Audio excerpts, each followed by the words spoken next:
Hey guys, Ramsey here. Welcome to another video. Today we have a review. We're staying with Frédéric Malle week, if you will, and specifically the Desert Gem Collection. I very well may continue on tomorrow with Promise or The Moon. We'll see how I feel.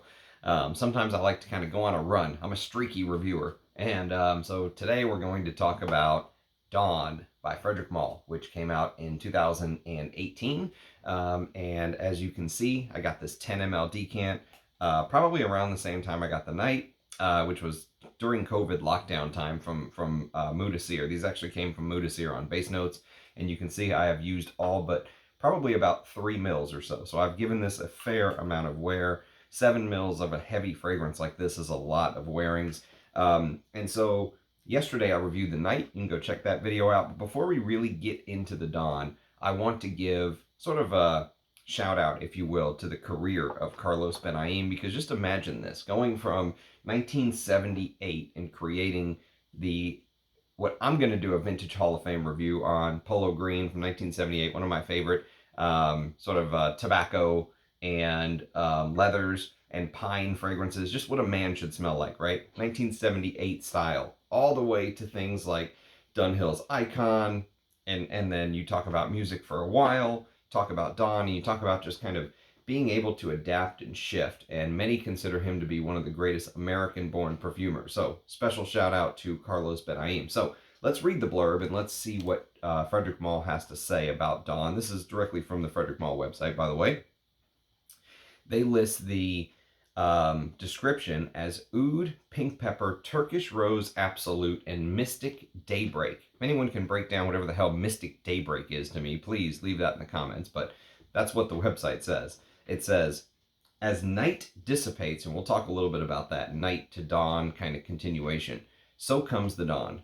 In the precious moments before the morning sun brings first light and her first blazing heat, the waking Middle East takes spiritual pause. Lyrical call to prayer inspires the quiet gathering of energy for the day ahead.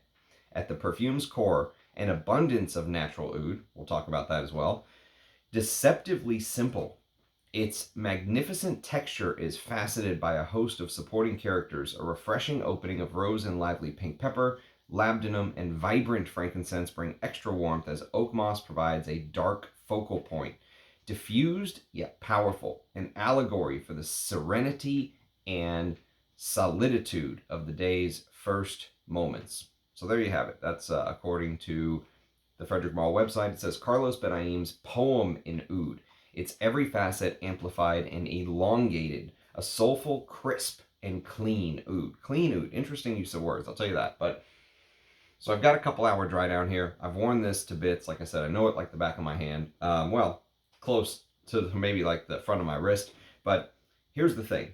Dawn, to me, instantly opens up like a smokier sort of, almost like it's combustible, okay?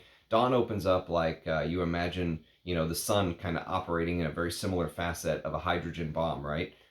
There is this combustible facet to Dawn. And it's almost like you put a piece of oud and a piece of frankincense on a burner, and you expected them to maybe like slow burn and give off a little bit of smoke together, and instead they just sort of exploded like a firework. And not just any firework, but if you were a kid and played with fireworks, back when kids used to play outside, do they even know what fireworks are anymore? But so imagine you're at a 4th of July party as a little kid, and your dad hands you some Black Cats or something, and you're out there having a good time, and one of them has a short fuse, and you're like, I've done a couple of these short fuse fireworks before, no problem, and you like this, and you throw it, and this one explodes much faster than you expect, and almost scares the shit out of you, right? There is this almost like shorter than expected explosion, like you're kind of expecting it, but it just happens much sooner. There's this shock factor, okay? This combustion happens sooner, and you're like, wow, okay. So it hits you with a lot of kind of smoke and this combustible like feel. And you get a little bit of oud in the top, okay? They talk about this abundance of natural oud, which I would love to know the percentage of natural oud in this, especially since apparently during an interview, Dominique Ropion, he made it known that 21% is the amount of Indian oud apparently in the Night, which is according to an interview from him. I wouldn't think he would lie about something like that.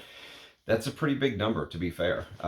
It's a pretty big number. So you do get a little bit of oud in the top to me in Dawn, but it gives off mostly a woody, burnt, crisp, sort of lacquered feel. You know how some ouds feel like you're almost smelling like paint thinner? There's a little bit of paint thinner in there, but mostly there's this blue cheese like accord to it, okay? Think about chunky blue cheese.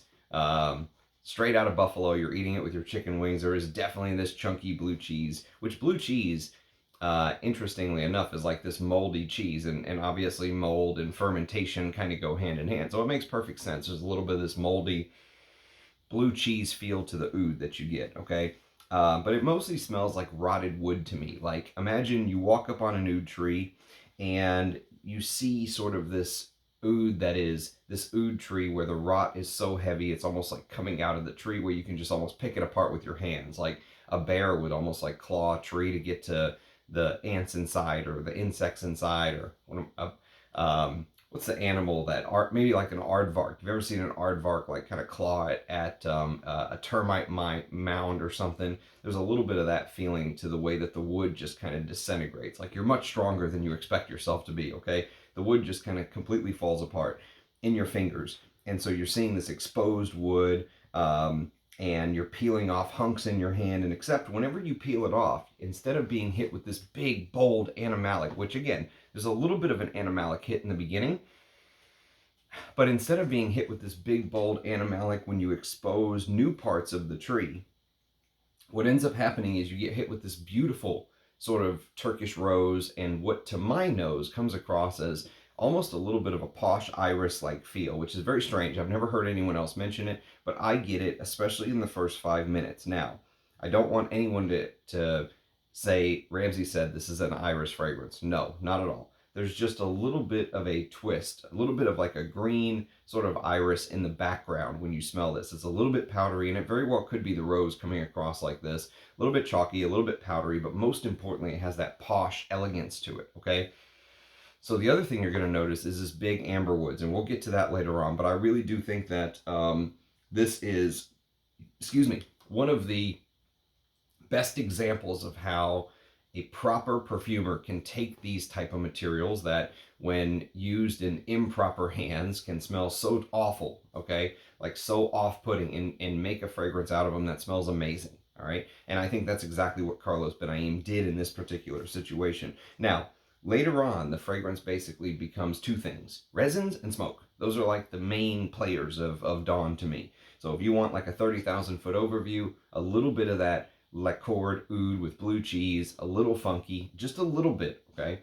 A big combustible like smell in the opening, and that combustible smell obviously turns to smoke, and it turns to frankincense and olibanum like smell, but not the lemony olibanum. This is straight incense, okay?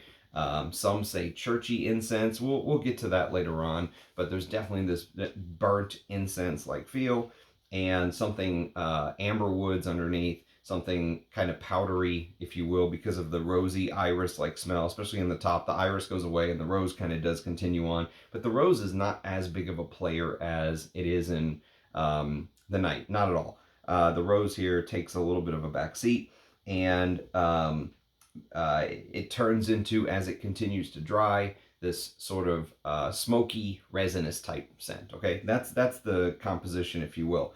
And like I said, a brilliant use of these amber wood molecules that are so loathed and berated and used as a punching bag by many. And I get it, a lot of times that is absolutely justified, but if you're going to beat the shit out of a particular ingredient or groupings of ingredients, you have to kind of give it its credit when it's done well. This is a good example of a fragrance that I think Carlos Benaïm took these very hard to use materials and used them in a beautiful fashion, okay?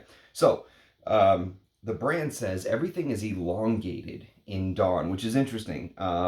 It's almost like being in a fun house, okay, where your sort of mirror stretches and twists everything, and sometimes you look super fat, sometimes you look super skinny, right? It takes these materials, which are very similar materials to what was used in the night, and uses them differently, if you will, okay? So it borrows a few things from the night, specifically that Turkish rose note. Now, if you watched my review yesterday of the night, you know that there is no Turkish rose absolute. It's Turkish rose is the note that's given anyways. Here you also get the absolute in the heart. So it's Turkish rose in the top, Turkish rose absolute in the heart as well. And I would be curious to know if where the rose was distilled in the night, and I talked about how Dominique Ropillon claims that they used a copper pot to distill the rose, and that can make a big deal. Copper pot versus stainless steel. Those are usually the two main types of pots that are used in distillations, but copper pots tend to kind of round everything out. They make everything smoother, if you will, okay? And so I would be very curious to see, especially since there's almost supposed to be this continuation, if you will, if they used the exact same distillation, or if they decided that they were going to use that Turkish Damascena rose, whatever it is, but they distilled it differently to make it smell different from the night. That would be a question I would love to ask Frédéric Malle one day. I don't think we'll ever know that question, but just FYI. So the most important thing to keep in mind with Dawn is it basically does exactly the opposite of what I so applauded the night for yesterday in my review, in that in the night, even though the oud isn't this big, challenging, oud in a way where I think a hardcore oud head would go crazy for. Like if you smelled a lot of the artisanal houses, there's a ton of reviews on my channel from Aries Ladore, Bornikov, Insars, all that good stuff. Feel Oud, Maxim, Livestream, all that good stuff. You've smelled those kind of fragrances. The oud itself in the night may not shock you, may not impress you. The composition that Dominique Ropillon built is very impressive, okay?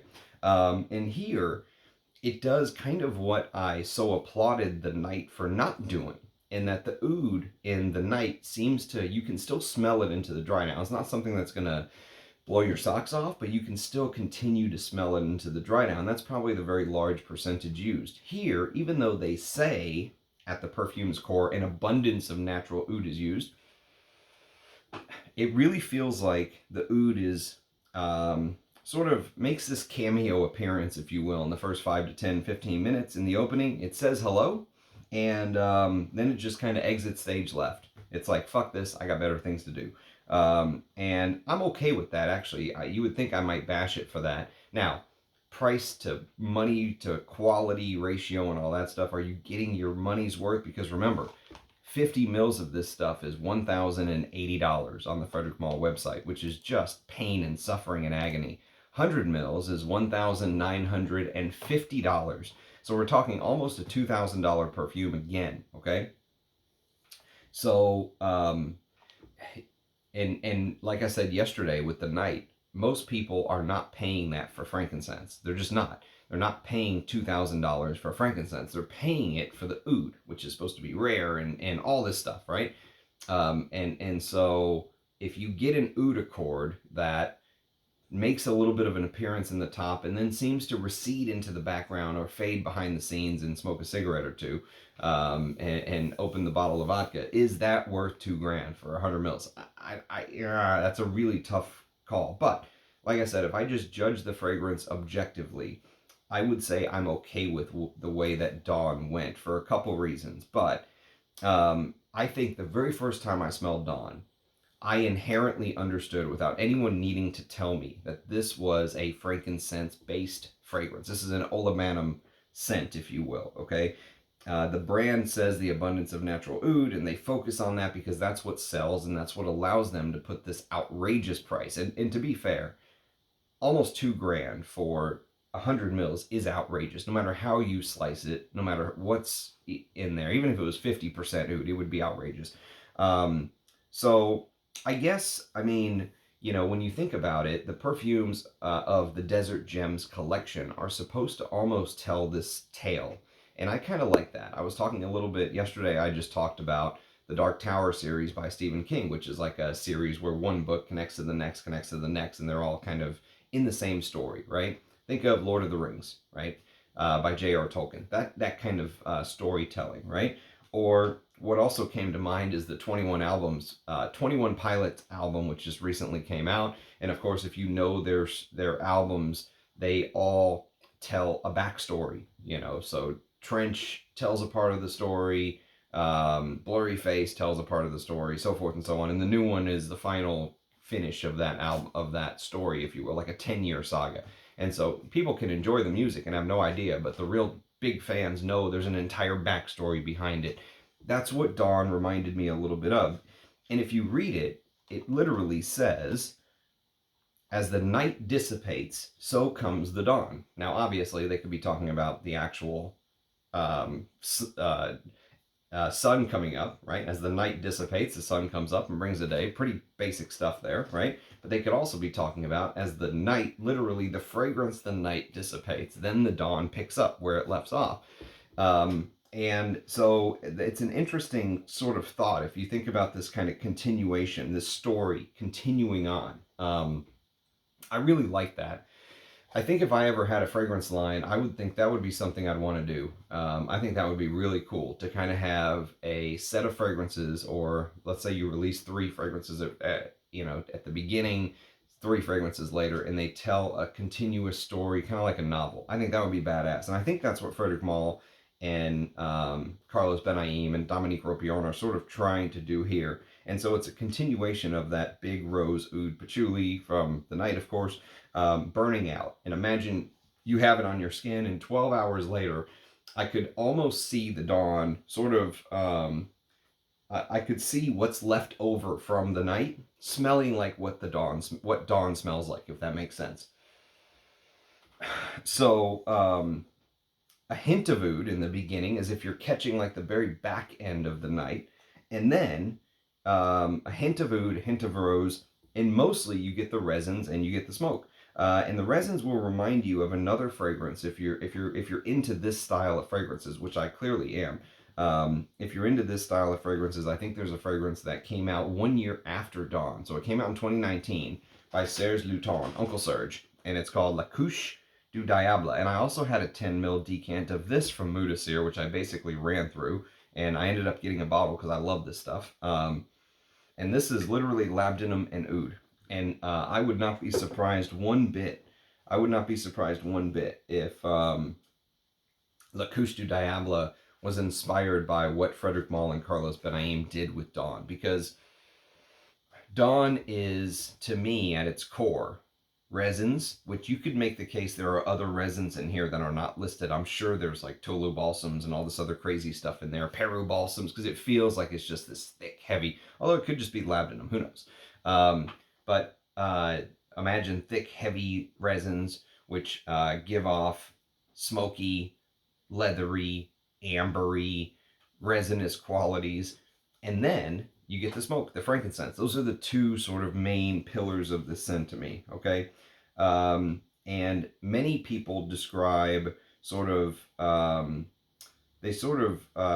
describe the labdanum coming much later into the dry down, and it's funny because in Dawn, sometimes it feels like, yes, labdanum is a base note. It comes later on. First, you're going to get the smoke. You're going to get a little bit of the oud. You're going to get the smoke. It goes through a progression. But sometimes it almost feels like it's like you skip ahead in the novel, right? You turn the pages and you get to a point where, bam, you're sort of getting the labdanum much sooner on my skin. And I don't know if that's weather. I have no problem wearing these Desert Gems in the heat, by the way. I know that may surprise some people, but I have no problem. So let's go back to the incense note, because the incense note is really like the star of the show. And like I said, the way it just explodes onto the scene, literally, like it's riding a rocket or something. My brain kind of goes to a couple images when I think about that incense note. Number one is lighting a match, okay? And the reason lighting a match comes to mind is when you literally strike a match on this powdered glass matchbox side. That's what that thing on the side is. It's powdered glass, apparently. There's a whole interesting nerd video on YouTube if you want to watch about the mechanics of striking a match, which is kind of cool. But the image that I really want you to have in your head is striking the match and the match sort of going up in flames instantly, like it's like there's some accelerant on it, right? And then taking that match and using it to light something else, like the oud we were talking about burning, or the incense we were talking about burning, or like a candle in church. So imagine you take that match and you light something with it, okay? and you light a candle to imitate light. People lit a lot of candles in the old days when the sun went down because they had to. They didn't have electricity. Now we light candles more for novelty or for smell or something like that. But obviously there is that sun, that light emitting source from the candle, and then that accelerant from the match. Those are images of dawn every time I wear it. And sort of the difference is, for me, I think many church incenses feel cold. Like they feel like, you're a little kid sitting in church, wearing your short pants, your suit, your little kid suit or something to church, and you just cannot wait to get out of there, and it just goes on and on and on. You know what I mean? There's a cold feeling to the incense in church. There's this the Catholic Church incense, which I'm very familiar with because I was raised Catholic, has this coolness to it. The priest walks up and down and shakes that incense shaker, which has a specific name. But what's interesting about dawn is many just straight incense fragrances start to go in that cooler, cold direction. Okay, this one feels like there's a heat source underneath, and it's dry at the same time. And the dryness, so you're lighting this match to the candle combo in a church, but just imagine you're placing yourself in the Middle East, where instead of like in Texas right now in spring, the humidity has been like 70%. It's been a disgusting spring, to be honest with you. It's been rain, rain, rain nonstop, so humid. And just imagine now you place yourself in Jordan, or you place yourself in the Middle East somewhere, and all of a sudden, bam, the humidity is 10% or 20%. Okay, and smoke, for some reason, when the humidity is much lower, it doesn't seem to linger as long in climates that are less humid. And the fragrance feels like it's sort of constantly cycling through this process for me. Dawn feels like it goes through a constant process, kind of like the sort of process, the machine of the universe and the solar system and the sun rising and the earth rotating around the sun, and this constant time continuing to go on. There's this process with dawn. The match being stricken, the sort of combustible feel, the incense coming at you, and it just seems to go through these kind of stages, this process, if you will. And many people describe dawn as smoky, leathery, and ambery. Those are kind of the main descriptors, if you will. Two of those three describe basically what a high quality labdanum will do for a scent. And I've often said that I think labdanum is sort of one of the ingredients that could stand in for a perfume in and of itself. Like, you don't need anything else. Just put some labdanum on your skin and you'll be set. It's a beautiful, beautiful smell. It adds darkness, it adds sticky resin, and it adds leatheriness. It can be slightly animalic as well, but it can add leatheriness. And the brand focuses on a couple things. They put a focus on the oak moss in the base, which I thought was very interesting. They say that the mossiness adds this darkness and texture, are kind of a couple things that they mention, which is interesting. Darkness to a sunrise. You would think you would be trying to add light, but they were trying to add darkness. I still think Frédéric Malle should do a eclipse, or solar eclipse desert gem fragrance, but it sounds like he's going to be out anyways. But yes, if you need someone as a creative director for that, Frédéric Malle, you know where to reach me. So anyways, if you really strain your brain, you will be able to pick up the vetiver sometimes. But again, you really gotta, I think, strain, because the main notes are the main notes, and that's what this is. They talk about this deceptively simple character of dawn, and so sometimes it's hard to get bits and pieces that are not the main focus, that are kind of really in the background, but the vetiver is there.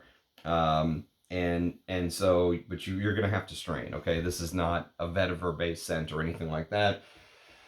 And normally vetiver is like a really long lasting note. Vetiver usually lasts on your skin a really long time. The problem is that this scent is plagued by what some consider a fatal flaw. I don't, but some do, and that's this heavy, heavy use of amber woods, okay? So the scent itself comes across as being woody in nature. There's this woody nature to the scent. Of course, the smoke incense feels like it's coming off of wood, maybe like this Palo Santo wood like being burned or something like that. An incensey feel to the fragrance, but those amber woods, it could be a big downside for some. We talked about a lot of the pros. Actually, I would buy this scent for me. Like, I would have this in the collection. Okay, I'd say that right now. If money was no issue, I would own a bottle of this, and I would own a bottle of the night. I would own all the Desert Gems. I think they're just amazing fragrances, but I could see why somebody would be put off by, let's say, the use of amber woods here. So for me, I personally think this is one of the best incense fragrances that I've ever smelled that I don't own a bottle of yet. I've talked about some of my favorites like Towers Incense Extreme and stuff like that, which I still need to do a review on. But I could totally see why the amber woods used here could put somebody off, okay? Especially if that's where your nose goes. Like if you sniff one amber wood in the background and you're like, nope, not wearing that, then this may be a big problem for you, especially for $1,000 or $2,000 fragrance, okay? I will say that. But on the other hand, my opinion is I think Carlos Benaïm did a great job using these type of ingredients, which are usually very hard to use. I would still like someone to explain to me what the hell Mystic Daybreak is, but I doubt that's going to happen. So for the price, the other big downside, of course, is price. You cannot talk about these fragrances without talking about price. It's impossible. And so even though I think this is a win, I think they have a win on their hands. And I'm sure these type of fragrances have made Estee Lauder a lot of money. A whole lot of money, and probably one of the reasons why they were so excited to buy Frédéric Malle as a brand. When you see these type of profits in a scent, I'm sure their eyes got wide.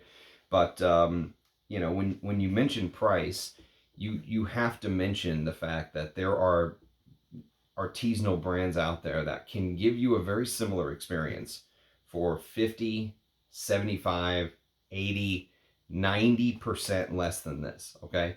And I'm not exaggerating those figures. I mean, those are serious figures. The prices here are absolutely outrageous. And so if Frédéric Malle is going to play with the big boys and have his prices at basically tip-top price, then he's going to have to face some of this criticism. And the reality is, for most of the people who are willing to drop $1,000 or $2,000 on this type of fragrance, they would probably be better served going to the artisanal side. If you're buying it for the oud, okay? If you're buying it for the composition that Carlos Benaïm created, and you're paying for the perfumer's knowledge from 1978 all the way until, let's say, 2018 when this came out, then that's a completely different story. Is his experience worth $1,000 or $2,000 for 50 or 100 mils? That is a very, very tough question. And you can see with the Night and Dawn, I'm not showing full bottles. I'm showing a decant. I'm working off of a decant because that is a lot to invest in this type of fragrance. A lot. I would love a bottle, but it's a lot to invest. So those are some of the biggest downsides for me. I really think that there's a little bit of a revolution going on in the artisanal houses. And even though we give commercial perfumery a hard time, and fair, they've earned being given a hard time for all the shit that they've put out in the last 10 to 20 years. And that's one of the reasons Frédéric Malle started his brand, to be fair. But there's a little bit of a revolution going on behind the scenes, if you will, going against IFRA. Brands disclosing exactly how much of each ingredient they're putting in. Look at what Les Indemodables is doing. Making the disclosure of exactly how much ambergris is in this fragrance, how much patchouli. That kind of stuff is awesome. More brands need to do that. Of course, I know why they don't, but more brands need to do that. So I do think, for the hardcore frag head, there's more options than ever. But there's also some serious stuff going on behind the scenes if you know where to look, if you know some of these harder to find brands, if you're willing to go off the beaten path and look at some of these artisanal houses that will use heavier percentages of rose than a Frédéric Malle would be allowed to, period, or he just wouldn't be able to be IFRA compliant, or larger amounts of oud than, let's say, a brand like this may for profit's sake, be willing to use, right? Do it in smaller batches so that you can't just go to Nordstrom's and buy a bottle, right? There may only be 200, 300, 400, 500 bottles for the whole world, 75 bottles for the whole world, whatever it is, 50 bottles for the whole world. But those kind of fragrances are out there. And so that's the pushback to fragrances like Dawn. Now, all that being said, I would still own this if money was no issue. And maybe one day I will have a bottle, but focus on the incense would be my kind of 2 cents on it. The incense is the big focal point of this scent to me. That is the tower that everything spins from. So that's my quick review. 30 minutes in. But that's my 2 cents on the Dawn. On Dawn, if you have any experience with it, or just Frédéric Malle's Desert Gem line in general, I'd love to hear your thoughts as always. So it's a pleasure doing these for you guys. Appreciate you watching. Cheers, and I'll catch you next time. Bye-bye.